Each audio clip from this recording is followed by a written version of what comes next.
Si Steph Curry ang greatest shooter of all time sa NBA at ang player na bumago sa landscape ng basketball sa nakalipas na dekada. Kung dati pa na yung mga bakulaw na sentro ang focal point ng opensa, ngayon puro tirador na sa tres ang hanap ng teams dahil sa kanya. At hindi lang sa NBA naramdaman ang epekto niya dahil sa buong mundo, ang paghari ni Curry sa 3-point area ang ngayong sinusubukang gayahin sa kahit na anong liga. And bukod sa talento at disiplina, ang kanyang amor at personalidad ang nakadagdag sa kasikatan ng kanyang karera. Pero gaano nga ba kagaling ang isang Steph Curry? At sapat na nga ba ang nagawa niya para makapasok sa top 5 all-time ng liga? Tara pag-usapan natin. The all-time three-point king of the NBA! Bata pa lang si Steph, NBA na talaga ang pangarap niyang matamasa. Pero kahit na may koneksyon na siya sa loob ng liga sa kanyang tatay na si Del, hindi pa rin naging madali ang paggawa ng sariling pangalan ni Curry noong una. Sa bawat kupo ng pinaglalaroan niya nung umpisa, siya ang pinakamaliit at patpating bata sa roster nila. Kahit nga mismo ang kanyang ama, nagkaroon ng duda kung kaya ba niyang maabot ang pangarap niya. Pero paunti-unti naman itong nagbago nang maipakita niya ang kanyang talento sa pagdadala ng bola. He may only be 5'6", pero ang kanyang ball handling ay hindi na comparable sa mga batang kasabayan niya.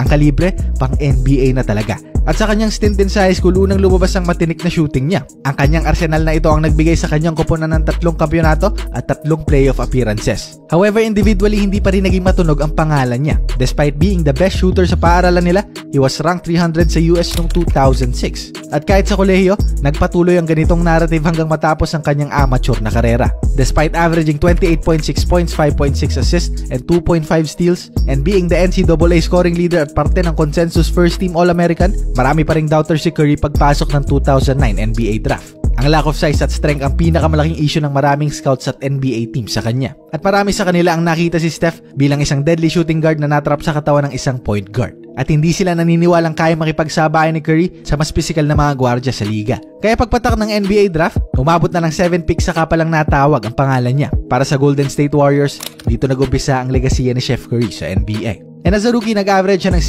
17.6 assists and 2 steals, finishing second sa Rookie of the Year voting behind Tyreke Evans. He was also top 10 sa porsyento at conversion sa tres, and scored 30 plus points ng 8 beses noong 2009, setting an NBA record for most 30-point games by a rookie since LeBron and Melo noong 2004. Sa sumunod na taong 2010, nag-improve ng kaunti ang kanyang numero, pero halatang hindi siya makabuelo playing alongside Monta Ellis na nag-average ng 20 attempts per game kumpara sa 14 ni Curry. Sa taong ito, however, si Steph ang nanguna sa efficiency sa free throw sa NBA with 93.5% shooting na hanggang ngayon ay franchise record ng Golden State. Pero towards the end of the season, nagkaroon ng ankle injury si Steph na alam nating magiging issue sa mga susunod na kabanata ng kanyang karera. Dahil nga sa injury na ito, 26 games lang ang nailaro niya noong 2011. Kaya na-validate ang sinasabi ng ibang manipis si Curry para maglaro sa NBA. At for some time, ganito rin ang naging paniniwala kahit na mismo ng sarili niyang koponan. Ready na nga dapat i-trade ng Warriors si Curry papuntang Bucks para kay Andrew Bogut. Kundi lang pinigilan ng doktor ng Milwaukee ang transaksyong yon, wala na sana sa Golden State si Steph ngayon. Ayon nga kasi sa doktor,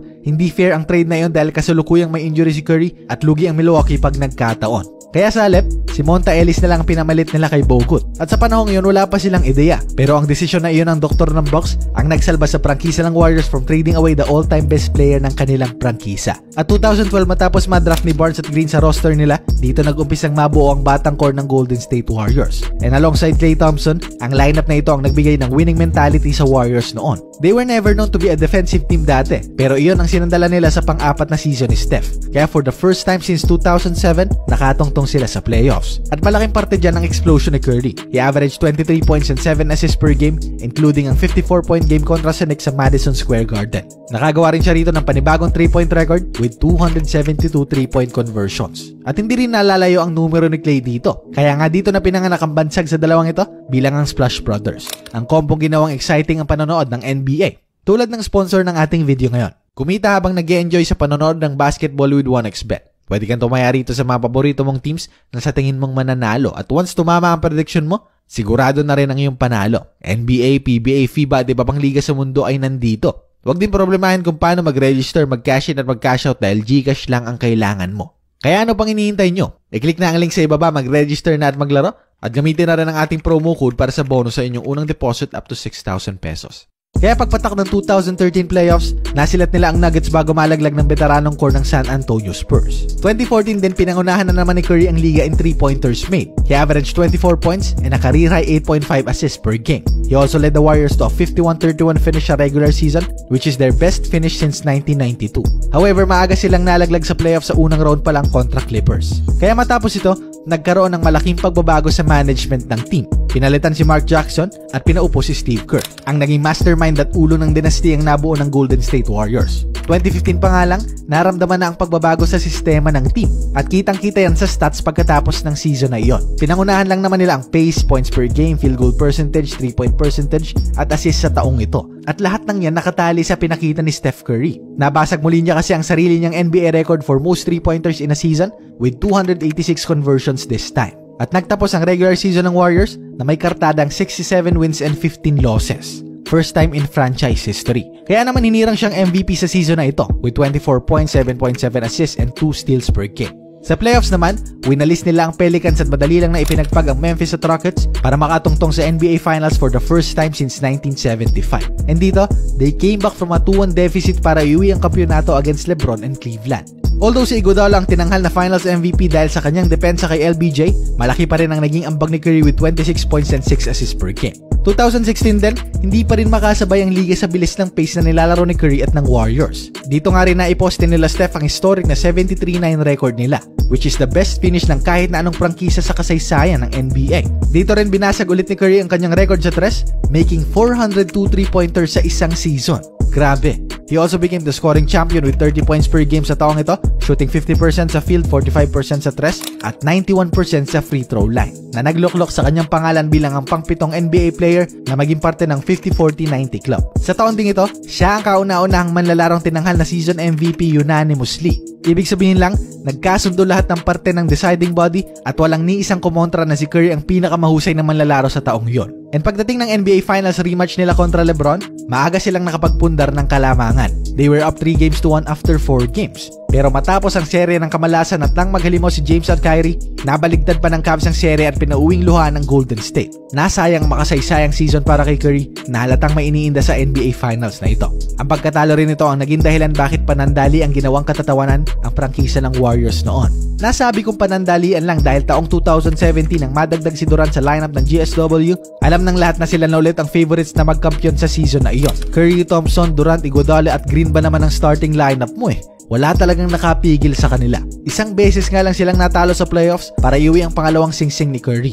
Although again, iba ang nanalo ng Finals MVP this time si KD, malaking piyesa pa rin si Steph sa panalong ito, averaging 28-6-6 na may 66% true shooting clip. 2018 nagharap muli ang Warriors at Cavs sa Finals, pero sa pang-apat na installment ng bakbakang ito, nawalis ni Curry sila James 4 games to none with him averaging 27-6-7. Kaya sa mga panahong ito, parang wala na talagang makakapigil sa Golden State. Pero taong 2019, nag-iba bigla ang timpla ng Warriors. Nagkaroon ng issue si KD at Green at naapektuhan ang chemistry ng team. And more bad news dahil sa taon ding ito, na-injure si Durant causing him to miss games. Pero even without KD, hindi iyon naging problema kay Steph dahil sa conference finals sa season na ito, nag-average lang naman siya ng 36-8-7 para walisin ng Blazers. Pero pagdating ng NBA Finals, natuluyang mapunit ang Achilles tendon ni Durant nung Game 5 at napunit naman ang ACL ni Thompson nung Game 6. Kaya naiwang mag-isa si Curry para bitbitin ang kanyang koponan. Pero without KD and Klay, kahit na ang 30 points per game ni Steph ay hindi naging sapat para sungkitin ang kanyang pang-apat na titulo sa NBA. 2020 naman was the worst season para sa Warriors. Umalis si Durant for Brooklyn, injured pa rin si Klay, at na-injure rin si Steph only playing 5 games sa taong iyon. And during his recovery, nagpalaki ng katawan si Curry at naging kapansin-pansin ang improvement niya pagtungtong ng 2021 season. Dahil hirap na ang depensang itulak at kaldagin siya, mas nadagdagan pa ang arsenal ni Steph na naging dahilan bakit napanalunan niya ang pangalawang scoring title niya sa taong ito with 32 points per game. 2022 naman was his worst shooting season. Unang beses sa kanyang karera na less than 40% ang efficiency niya sa tres. Pero hindi rin naman ito nagmatter dahil nakatungtong muli sila sa NBA Finals kontra Celtics. And against Boston, nag-average siya ng 31 points per game sa serye nila, including ang kanyang performance sa Game 4 scoring 43 points. Kaya nasungkit ni Curry ang pang-apat na singsing niya sa 14 na taon niya sa liga at ang kanyang kauna-unang Finals MVP award. Pero bukod sa mga karangalan na yan, mas hindi matatawaran ang naging epekto niya sa liga. Kaya ikaw, sa tingin mo, karapat-dapat na ba si Steph na matanghal bilang top 5 all-time ng liga?